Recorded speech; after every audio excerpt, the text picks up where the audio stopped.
E aí, tudo bem? Alexandre Nogueira mais uma vez com você e hoje pra gente falar sobre a PPPI, que agora se chama BPP, você sabia? Não, provavelmente não. Você só sabe disso se você esteve no evento, pouquíssimas pessoas estiveram no evento que rolou sobre PPPI aí pra falar sobre esse programa, tá? O que é a PPPI, o BPP. Fica comigo nos próximos minutos porque é importante, tá? Aqui eu vou mesclar informação com opinião, que eu acho efetivamente que você, que às vezes sabe que está fazendo errado, precisa tomar cuidado.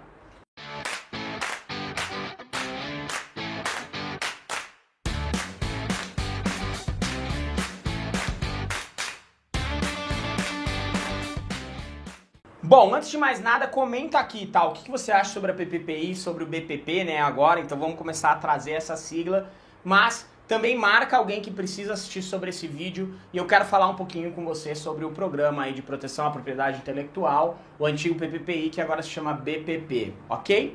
Então, vamos lá, tá? Esse programa eu não sabia, tá? Mas ele existe desde 2001 e vem passando por muitas melhorias e muitos avanços, ok? Ale, mas e aqui eu tô trazendo caráter informativo, tá? Ok? Vamos lá, tá? O programa ele tem a primeira função é realmente proteger direitos das marcas e propriedades intelectuais contra a pirataria, produtos ilegais sendo vendidos, né, de origem ilícitas, sendo vendidos usando as marcas ou até mesmo sendo cópias das marcas, certo? Esse é o primeiro ponto, tá? Existe a PPPI de marca, ok? Sobre a marca de um produto. Existe a PPPI sobre propriedade intelectual de alguma coisa, tá? Existe a PPPI que protege ali, né, até direitos autorais, então pessoas que escreveram livros e etc. Existe PPPI sobre direitos de imagem, e aí tem vários pontos que eu vou falar com você no vídeo sobre todos, tá? Eu sei de vários problemas que acontecem, a gente sabe disso, isso tá sendo muito mapeado.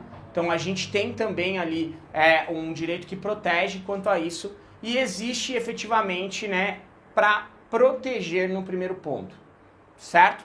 Quando a gente fala de catálogo, o Mercado Livre tem, cara, milhões e milhões e milhões de produtos. Então o programa surgiu para que as marcas pudessem apontar, tá, possíveis problemas e isso fosse investigado e aí eles dessem o ok ou o não, tá? Esse processo nasceu por planilha, hoje ele já está em uma plataforma totalmente interativa, aonde você coloca ali que aquilo é uma possível infração, sim ou não, depois você avalia, libera ou não libera, tá? Quando você é denunciado pela PPPI, você tem um prazo para resposta e a outra parte tem o prazo para poder efetivamente se posicionar se aceita ou não a sua resposta, tá? Beleza, então esse é o primeiro ponto. Por trás de tudo isso existe uma baita inteligência artificial que eu desconhecia, tá? Então agora eu tô sim, tá? Falando com você que sabe que, cara, eu não tô aqui pra julgar de verdade, de coração ninguém, tá? Agora se você pensa num negócio sólido que vai durar, se você sabe que o que você faz não é lícito teoricamente ali, você tá mas eu tô só vendendo, né? Eu tô fazendo e tal, mas se você sabe que tem risco, cada vez mais curta vai ser a vida disso, ok? De vender produtos que não podem ser vendidos ou de marcas que não podem ser vendidos, etc. Por quê? Porque hoje mais de 60% das denúncias, né, das derrubadas de anúncios já vêm da inteligência artificial, tá? Então quando eu falo isso, eu estou dizendo que quando eu, dono da marca, denuncio, eu trago uma inteligência ao robô. Então ali já entram várias inteligências em palavras, em perguntas, em resposta de perguntas, em avaliações, em um monte de coisa que o robô já consegue puxar, eles nem determinaram todas as coisas, mas quando a gente fala de inteligência artificial, a gente está falando uma porrada de coisa. Então o que eu tenho pra você, que hoje não tem um negócio lícito dentro do Mercado Livre, e eu sei o quanto é difícil às vezes você deixar um faturamento para fazer outras coisas, mas aproveite enquanto você ainda tem as contas para fazer essa tua jogada, tá certo? Para fazer essa virada. Não é um processo fácil, mas é um processo que você consegue, tá? Talvez você não tenha a mesma margem, mas você vai ter um pouquinho de garantia do seu negócio. Isso aí a gente pode falar num outro vídeo, tá? Então a PPPI está avançando muito, o BPP, né? Está avançando muito nesse sentido na proteção de marcas. Agora vamos a alguns pontos, tá? Que são importantes. O programa de BPP, ele serve para a gente controlar preço? Não, tá? Então as marcas por si, elas têm um direito legal de controlar. Então o Mercado Livre, em momento algum, ele vai retirar uma propriedade do BPP de alguma empresa, mas sim, quando você enxergar essa situação e você reporta isso ao Mercado Livre, que pode ser um e-mail para o jurídico, pode ser um chat, pode ser, porque tem um canal do chat que leva direto essa situação para o jurídico, ok? Isso aí foi garantido pelo pessoal do jurídico. Ou quando você reporta pelo Contact-nos, isso chega para eles, eles começam a entender se está tendo excessos na BPP, e aí existem excessos no BPP de imagem, existem excessos no BPP de marca. Eu venho do mundo dos cosméticos, onde os caras adoram controlar preço utilizando o BPP, então isso é mapeado e eles vão cobrando, tá, os donos do BPP, do direito do BPP, se isso é verdade, do porquê que isso está sendo usado dessa forma, instruindo às vezes ao não conhecimento, mas às vezes também a uma miguezona aí dentro desse processo, né? Então existe sim uma cobrança do outro lado, a gente tem que apontar, tá? E aí aqui vem a minha opinião, tá certo? Se teoricamente o cara é o dono da marca mesmo, mas eu compro um produto original, eu poderia estar vendendo, tá dentro das regras ali, não tem nenhuma regra no meu contrato que diga que eu não possa vender online, etc.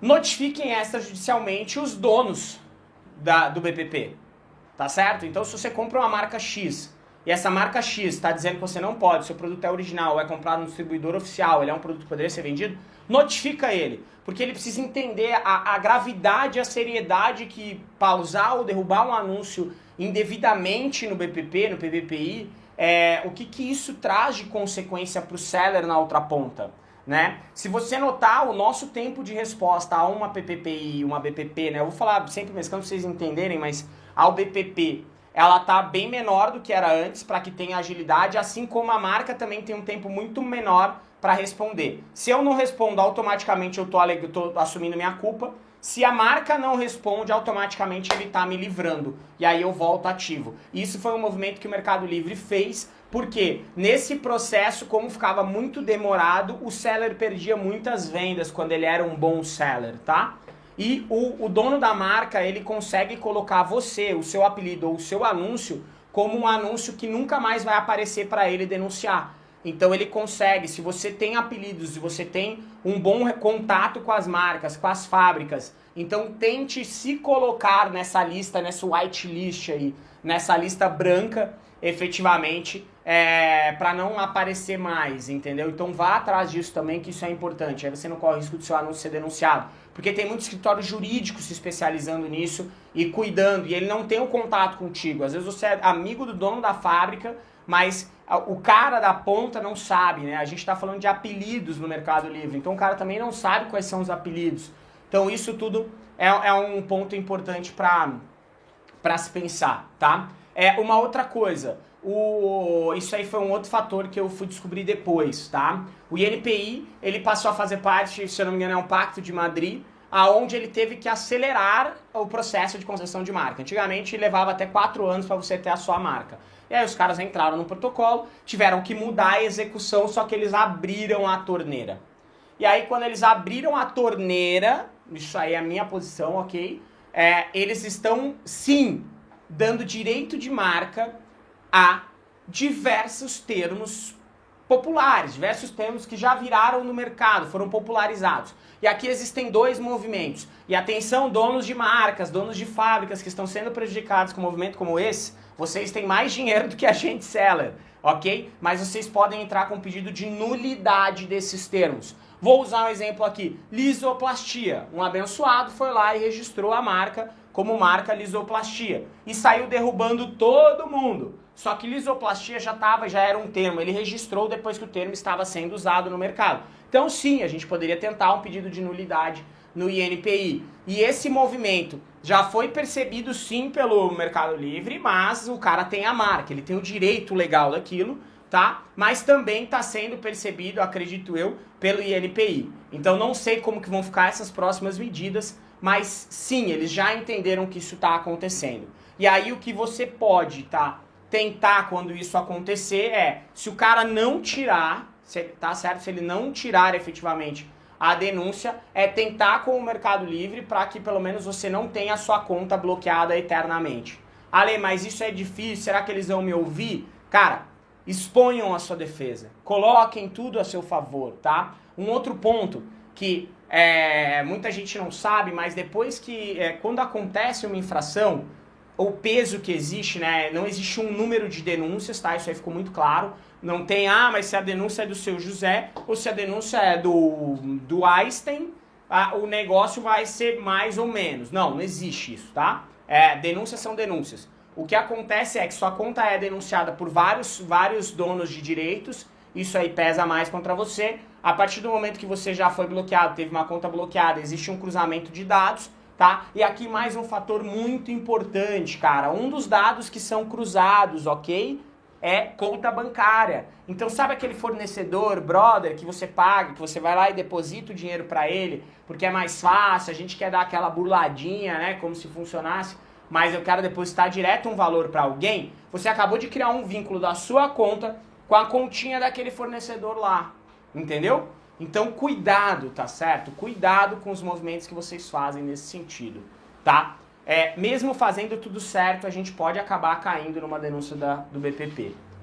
Se você faz tudo certo, se você tem isso em plena consciência, você fala com a fábrica que fez a denúncia do BPP. Se você faz tudo certo e isso não funcionou, notifica a fábrica que tem o BPP, tá certo? Fale com o Mercado Livre, te exponha como um cara que faz as coisas corretas para que você evite problemas com o BPP, tá certo? Então, Alexandre, passei a informação. Aqui tem muito pouco da minha opinião, efetivamente, tá? Porque, na verdade, o programa existe. O programa existe e a gente tem que bater também do outro lado, tá? Vou só frisar. Marcas que estão usando isso de forma indevida, escritórios jurídicos que estão usando isso de forma indevida, agora é a hora dos sellers, dos donos de marcas também, que são prejudicados, às vezes, nesse fator, tomarem, sim, ações contra os caras que estão controlando os programas de forma indevida, usando de uma facilidade por serem e de um benefício por serem o dono da marca, mas usando de forma indevida o programa. O programa existe para combater produto pirata. O programa existe para combater produto de origem ilícita. O programa existe para combater exatamente esses dois pontos. Se você está usando para outro motivo, cara, sellers que sejam prejudicados por você, entrem contra as pessoas que estão efetivamente usando da forma errada, tá? Isso é importante. Você consegue, sim, combater esse uso indevido do outro lado, tá? Então, precisam começar também a sentir na pele e a responsabilidade que tem você derrubar um seller do outro lado. Agora eu tô te falando como seller, tá? Você tem uma conta suspensa, se você faz algo ilegal, se faz algo ilícito, ok. Mas quando você que tá aí, você entende que você quer prejudicar o outro lado, e você faz isso porque você não é bobo, você entende a consequência da sua ação, tá certo? Você sim tá tirando um pai de família, um dono de uma empresa, você tá tirando, às vezes, até o emprego de muitas pessoas, tá? Então você tá mexendo com muito mais do que um anúncio, você tá mexendo com muito mais um controle de preço. Controle de preço, quem faz na sua empresa é você, o seu comercial, os seus distribuidores, fora do Mercado Livre, tá? Você, na hora de vender, isso eu vejo um movimento muito legal em algumas marcas, que é identificar os caras que fazem, sim, que queimam preço, que não cumprem a tabela e começarem a vender mais caro para esses caras, tá? E não derrubar o anúncio do cara, não derrubar o anúncio de todo mundo, ou não fazer esse controle no Mercado Livre. O BPP não existe para isso. Então usem com consciência também do outro lado. Valeu, vamos para cima.